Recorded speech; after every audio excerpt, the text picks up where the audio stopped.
Good morning mga bossing! Dumating na yung ating pyesa. Meron na tayong brake master ng TRC para sa mga gustong mag-straight TRC build. So meron na tayo ngayong clutch purge. Ayan mga bossing. So mga cable type, ayan ang kailangan nyo. Para sa mga naka hydraulic sa likod, ito naman ang kailangan nyo. So sa mga naka sniper, pwede to mga bossing. Sa mga naka Mio, pwede to mga bossing.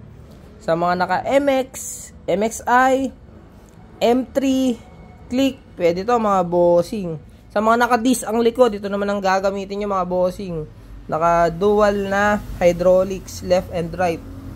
Ayan mga bossing, napaka-pogi niya. Pakita ko sa inyo yung detalye mga bossing.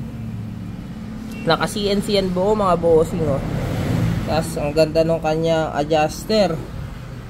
Tapos pagdating sa takip, quality din mga bossing.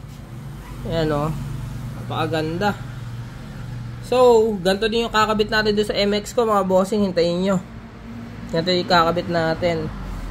Ito na may silver mga boss. Ayan o, kitang kita ang detalye. Ayan o, napaka-pogi no.